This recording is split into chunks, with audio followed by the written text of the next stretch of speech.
Hello guys, welcome to Indian affairs. I hope कि आपका आज का दिन शानदार हो और लाइफ में आप सबके जो भी गोल्स और टारगेट हैं आप उनको सक्सेसफुली अचीव करें।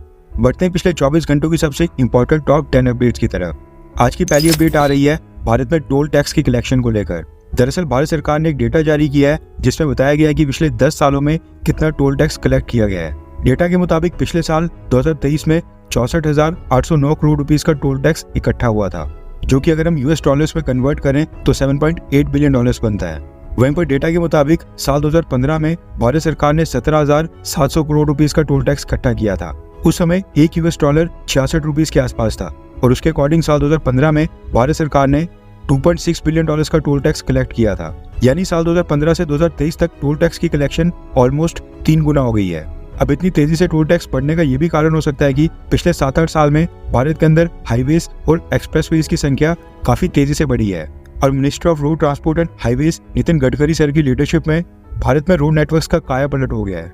आज की सेकंड अपडेट आ रही है यूनाइटेड अरब एमिरेट्स यानी कि यूएई से। दरअसल यूएई ने एक डेटा जारी किया है जिसमें उन्होंने बताया है कि उनके देश में इस समय जितने भी लोग वहाँ पर प्रेजेंट हैं उनमें से कौन कौन सी नेशनैलिटी के लोग वहाँ पर सबसे ज्यादा हैं। और ये डेटा अपने आप में ही चौंका देने वाला है। दुनिया के सबसे लंबे स्ट्रक्चर बुर्ज खलीफा के लिए पॉपुलर यूएई की पॉपुलेशन है 96 लाख। लेकिन आपको जानकर हैरानी होगी कि यूएई में सबसे ज्यादा लोग उनके खुद के देश के नागरिक नहीं हैं, बल्कि भारतीय हैं। जी हाँ, बिल्कुल ठीक सुना आपने। यूएई की टोटल पॉपुलेशन में से 27.2% लोग वहाँ पर भारतीय नागरिक हैं, जिसका मतलब है कि यूएई में हर 100 में से 27 लोग भारत से हैं, जो कि जॉब्स, बिजनेस या लेबर वर्क के लिए यूएई गए हैं और वहाँ पर रह रहे हैं। सेकंड नंबर के ऊपर यूएई में 12.5% पाकिस्तान ओरिजिन के लोग रहते हैं और थर्ड नंबर के ऊपर 11.3% पॉपुलेशन यूएई के खुद के सिटीजन्स की है।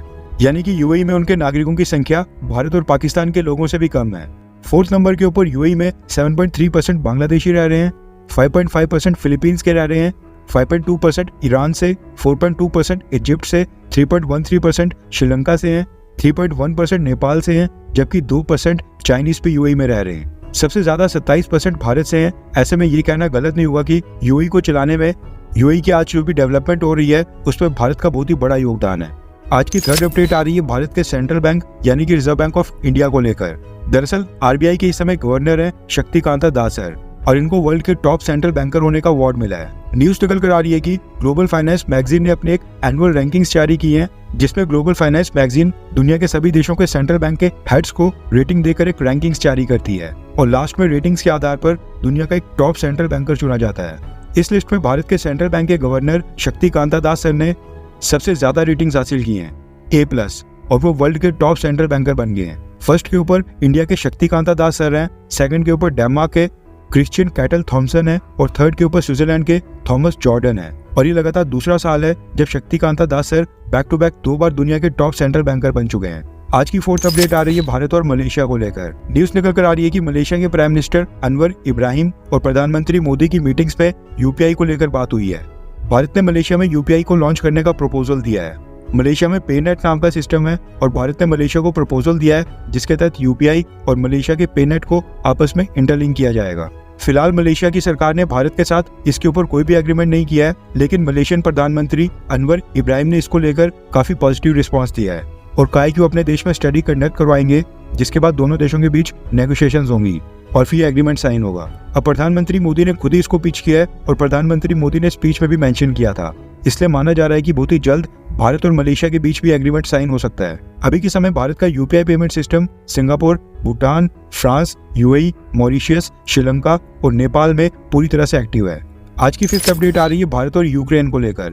जैसा कि आपको पता है कि प्रधानमंत्री मोदी पोलैंड और यूक्रेन के दौरे के ऊपर गए हैं। पहले पोलैंड गए हैं और अब वहां से उनको यूक्रेन जाना है। पोलैंड और यूक्रेन ये दोनों देश आपस में पड़ोसी देश हैं और दोनों का आपस में काफी लंबा लैंड बॉर्डर लगता है। नॉर्मली एक देश से दूसरे देश में जाने के लिए प्राइम मिनिस्टर या प्रेसिडेंट प्लेन का इस्तेमाल करते हैं, लेकिन न्यूज निकल कर आ रही है कि यूक्रेन में ऐसा नहीं होगा। सिक्योरिटी रीजंस के कारण प्रधानमंत्री मोदी को प्लेन या हेलीकॉप्टर से यूक्रेन एंटर होने की परमिशन नहीं मिली है, जिसके बाद अब प्रधानमंत्री मोदी एक ट्रेन के ऊपर सवार होकर यानी ट्रेन की मदद से पोलैंड से यूक्रेन की राजधानी कीव जाएंगे और ये ट्रेन की यात्रा होगी 20 घंटे की।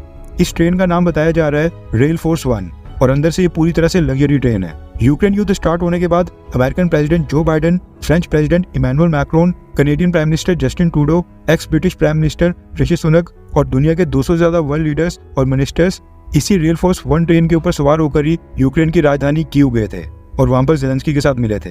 बताया जा रहा है कि इस ट्रेन में office space, rest room, sofa, TV जैसी सारी मॉडर्न फैसिलिटीज हैं और इसके साथ ही ये ट्रेन किसी भी हमले से बचने के लिए हाईटेक सिक्योरिटी मेजर से लैस है। यूक्रेन युद्ध स्टार्ट होने के बाद से रशिया यूक्रेन के ऊपर मिसाइल्स और लगातार ड्रोन अटैक्स कर रहा है, इसलिए वर्ल्ड लीडर्स को राजधानी कीव तक लाने के लिए यूक्रेन ने इस ट्रेन की शुरुआत की है। आप जब ये वीडियो देख रहे होंगे अभी तक तो प्रधानमंत्री मोदी का इस ट्रेन के ऊपर सफर शुरू हो गया होगा, क्योंकि 20 घंटों के बाद 23 अगस्त यानी कि कल उनको यूक्रेन की राजधानी कीव में व्लादिमीर ज़ेलेंस्की के साथ मीटिंग्स करनी है। मीटिंग में जो भी इंपॉर्टेंट एग्रीमेंट साइन होंगे हम उनको भी कवर करेंगे, इसलिए अगर आपने हमारे चैनल इंडियन अफेयर्स को अब तक सब्सक्राइब नहीं किया तो प्लीज कर लें। आज की 6th अपडेट आ रही है भारत और मलेशिया को लेकर। दरअसल न्यूज निकल कर आ रही है कि मलेशिया के प्राइम मिनिस्टर अनवर इब्राहिम ने पिछले कल न्यू दिल्ली में भारत के leader of opposition Rahul Gandhi के साथ भी मीटिंग की। मीटिंग को लेकर मलेशियन पीएम ने भारतीय मीडिया के साथ एक इंटरव्यू में कहा कि गांधी परिवार उनके फैमिली फ्रेंड्स है, यानी कि गांधी के साथ उनके पारिवारिक संबंध है। इसके साथ ही मलेशिया के पीएम अनवर इब्राहिम ने इंडिया टुडे के साथ इंटरव्यू में भारत की मुस्लिम माइनॉरिटीज को लेकर भी सवाल खड़े किए।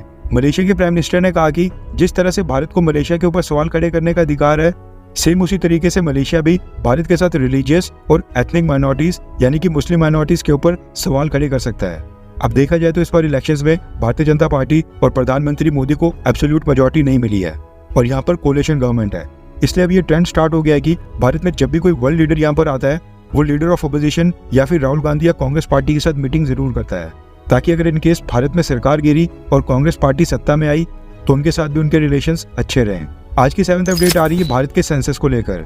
न्यूज निकल कर आ रही है कि इस साल दिसंबर महीने में भारत सरकार door to door census start करने वाली है। वैसे तो पॉपुलेशन सेंसस हर 10 साल के बाद होता है, लास्ट बार ये 2011 में हुआ था और अगला सेंसस 2021 में होना था, लेकिन कोविड-19 के कारण उस समय ये डिले हो गया था। खबर निकल कर आ रही है कि अब ये सेंसस दिसंबर महीने में स्टार्ट होगा और मार्च 2026 में इसके रिजल्ट्स अनाउंस होंगे। उसके बाद पता चलेगा कि भारत में क्या क्या डेमोग्राफिक चेंजेस आए हैं, कौन से रीजन में पॉपुलेशन कितनी तेजी से बढ़ी है, कहां पर घटी है और कौन से रीजन के लोग कम हुए हैं और कौन सा रीजन भारत में काफी तेजी से ग्रो हुआ है और कौन सी स्टेट्स की पॉपुलेशन कम या ज्यादा हो रही है।